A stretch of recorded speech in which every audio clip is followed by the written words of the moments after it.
So, there's this album that's been going around recently on the internet, and I'm sure you've heard of it by now, in case you didn't get the title of the video. Um, Nobody's going to shut the fuck up about this album.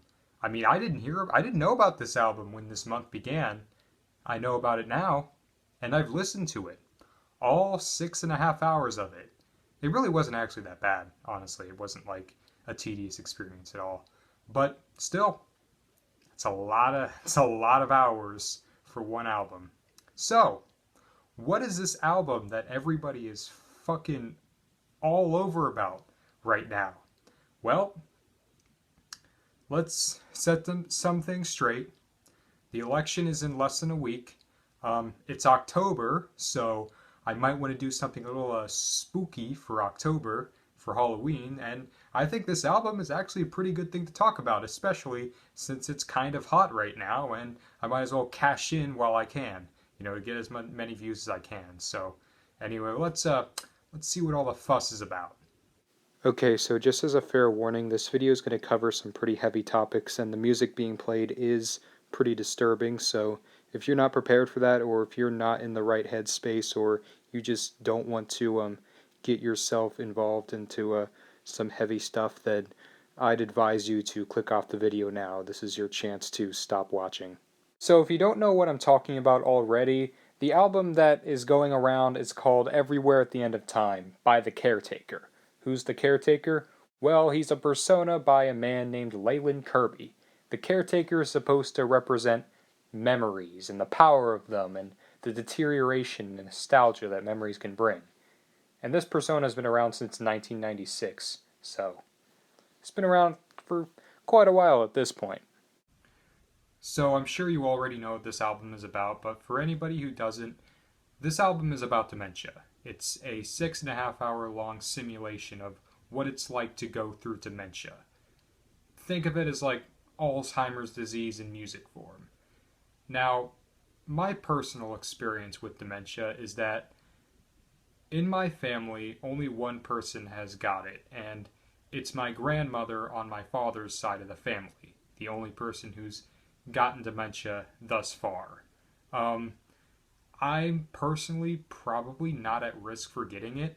At least, definitely not like any time before I'm like 70. So I really don't have to worry about this for a long time. But I understand that if your family has a history of dementia, that this album could definitely be a lot more triggering to you. So yeah, I have to be wary of that. And dementia is just a pretty scary thing in general.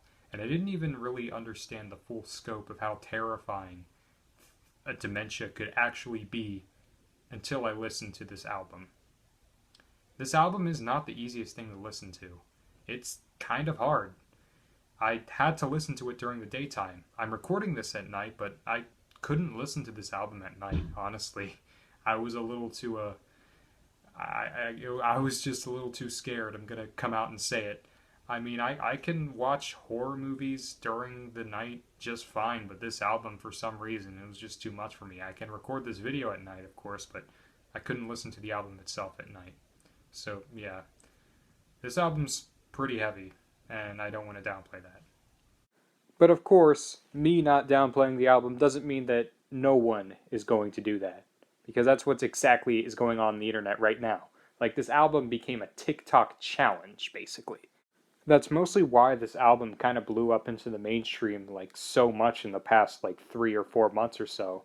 Because a bunch of teens found it and they made TikToks about it. And, well, there you go. And this album's kind of a fucking meme at this point. Like, look at this Virgin versus Chad meme of this album. They really got everything. This shit even got on Twitter. And to this best tweet right here, you see, you can't turn it into a challenge, guys. Don't turn listening to this album into a challenge. Also, by the way, this album is like the most horrifying thing ever, and you're gonna fucking like be traumatized for life listening to just 5 seconds of it. But don't turn it into a challenge or anything. Like, holy shit, that's basically what everyone was saying on Twitter. They were turning this album to a fucking creepypasta. Like, the fucking caretaker's gonna jump out of the computer and grab you personally and give you dementia. Like, like they literally said this album was like gonna like fucking traumatize you for life. It was the scariest thing ever, and then they somehow got surprised and annoyed when it became a challenge. Like, holy shit, you call an album the scariest thing ever, you fucking hype it up to that level. Of course people are gonna fucking want to listen to it, you fucking idiots. But whatever. It really doesn't matter. I mean, at least more people got to listen to this album, and I mean, that's how I found out about it, so I guess I can't really complain. So it's important to mention that this album is broken up into 6 different stages, with each stage representing a different point in dementia, in audio form. And dementia has already been represented in visual form.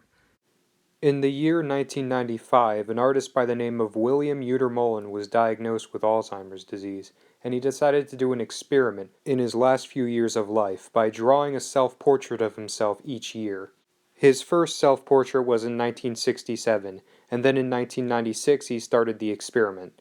The portraits start off looking like a normal human that can recognize their face, but as the years progress, the paintings become more and more abstract and look less human, before eventually you reach his last self-portrait in the year 2000, which features a face, almost blank, with no color, in fear, as he can no longer recognize himself.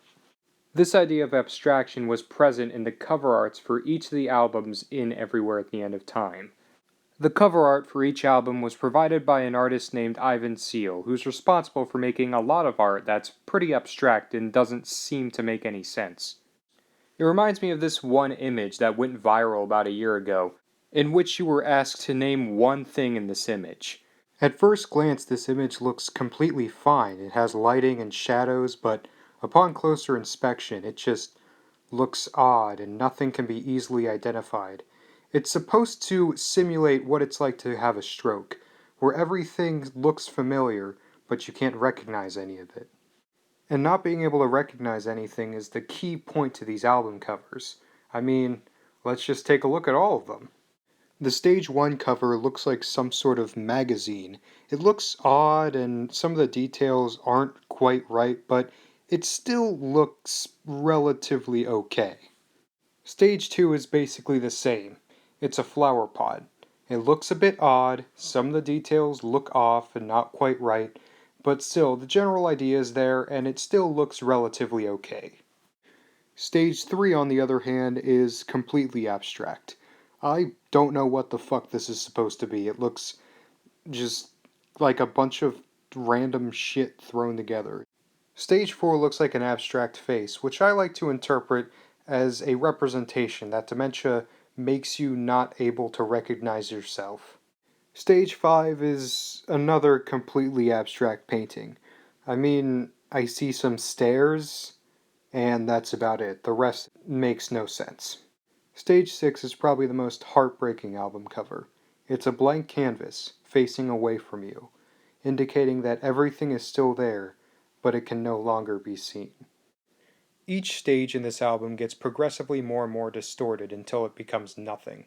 And as such, I think it's best to describe each stage individually. Now, it's important to note that the album mainly uses a bunch of samples from old 1930s ballroom songs. The most prominent sample used is Heartaches by Al Bowley.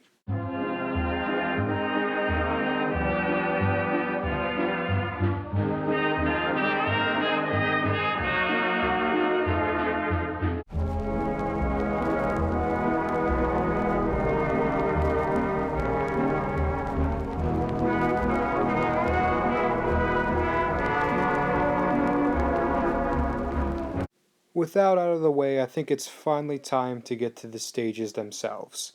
So, let's talk about every stage in this album individually, starting with Stage 1. So, Stage 1. As you can see, I have my headphones in because I want to keep this monitor lit up so it doesn't go dark on me, because if it goes dark, then this lighting will just be fucking terrible. So yeah, let's talk about Stage 1. Stage 1 is old 1930s ballroom music, which sounds like it's playing off of an old record player. It's a bit deteriorated, the instruments sound a little distorted. It's clearly sounds very old. And there's a lot of vinyl crackle. And but overall, stage one is actually mostly relaxing and sounds nostalgic. Like if I didn't know that this music was a part of a big album project that was supposed to simulate dementia, I could probably study or sleep to this. But since I obviously know what this music is a part of and what will eventually come, I can't do that.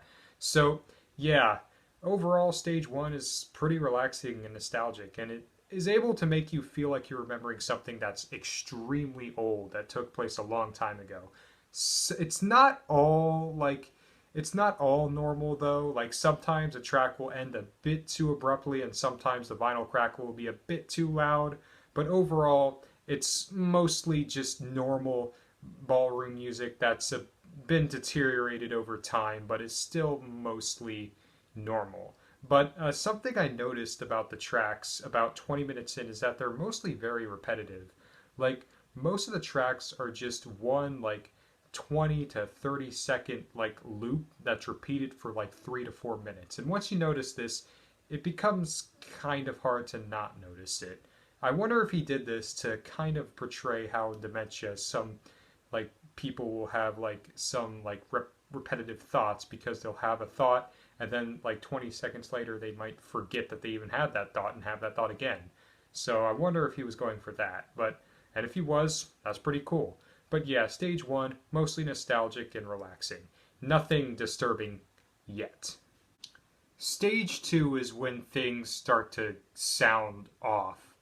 It still has the basic structure of stage one. Like this, the tracks are still there, but they sound off. Like the instruments sound more distorted and even more compressed. And the music definitely sounds even more deteriorated. And the white noise and vinyl crackle is quite louder on stage two. It no longer really sounds relaxing and nostalgic. It sounds a bit unsettling and unnerving. It's a bit disturbing to listen to and pretty uneasy. It's not exact, it's just off.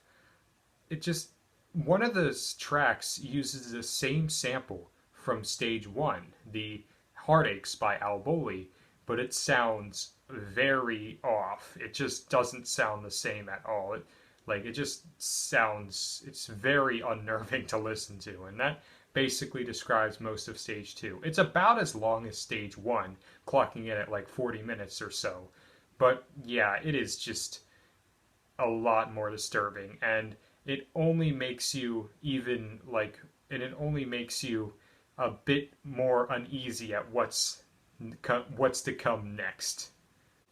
Stage 3 is even more unnerving and disturbing than stage 2. This time the music is even more distorted, with even more white noise playing, but this time they actually start messing with the tracks.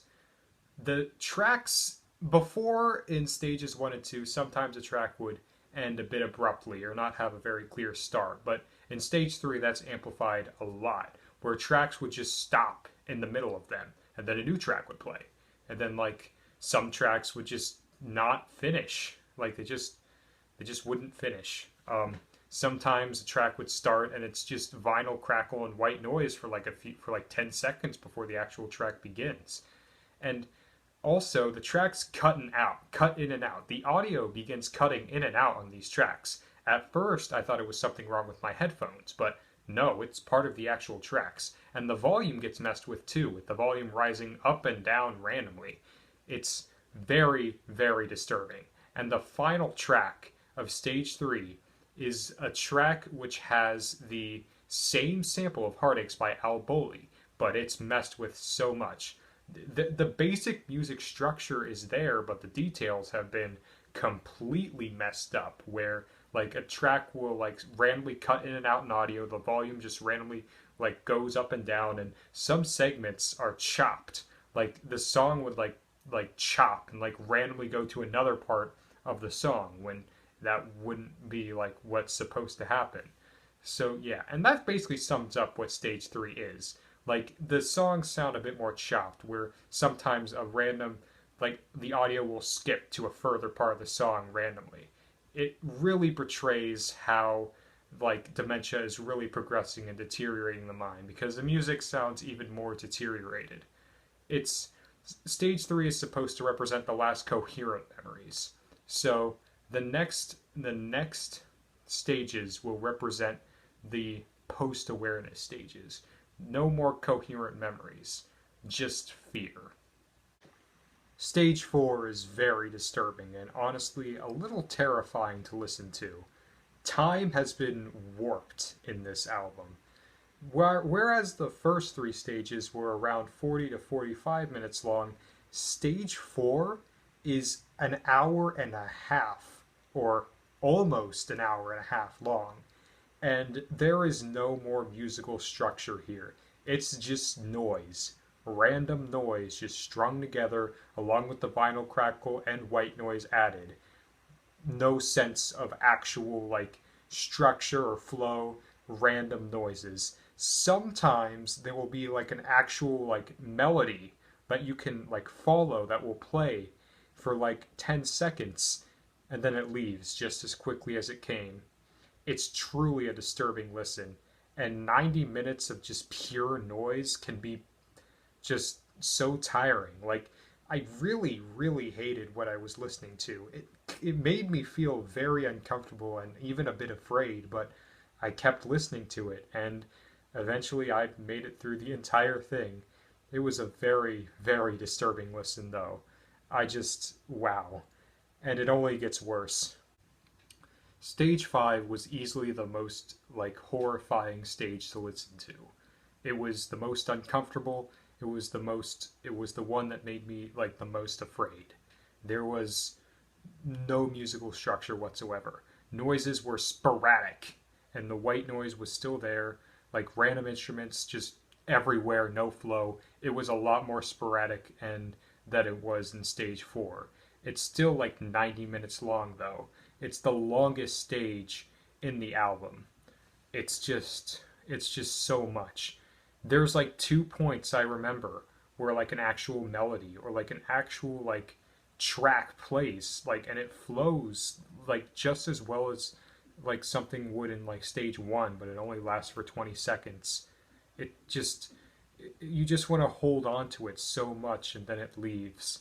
Like this really shows like how afraid and how deteriorated the mind of one person can get in dementia when they can no longer like even like grasp a memory for like 20 minutes before going back into darkness. It is truly a horrifying piece. I mentioned that stage 5 was the most horrifying stage of the album, or as scary as the album actually gets.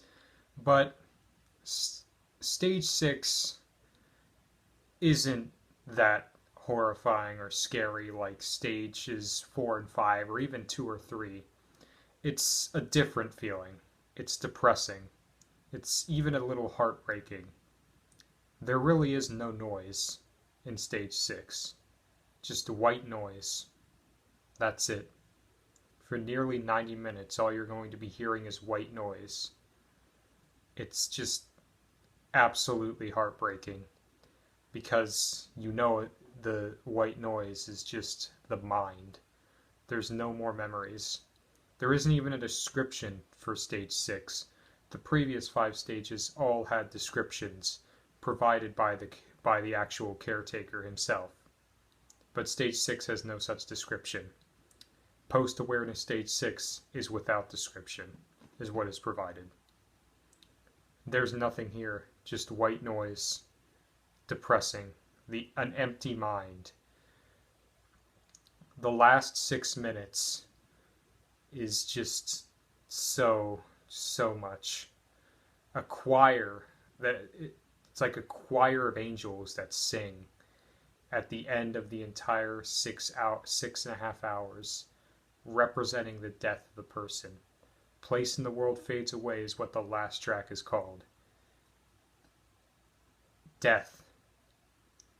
And even in this last track, it's even clearer than stage 1 was. It's just absolutely heartbreaking to listen to. and it is a perfect end to the journey. You know, this album was a lot, and even in the beginning of the video I mentioned a warning saying the music being played is pretty disturbing. I barely played any of the music from the album in this video, and I guess take that as a gift. If you really want to get involved or invested in this album, then I recommend you listen to it yourself. There's a version of it on YouTube, the whole 6.5 hours. That's what I did.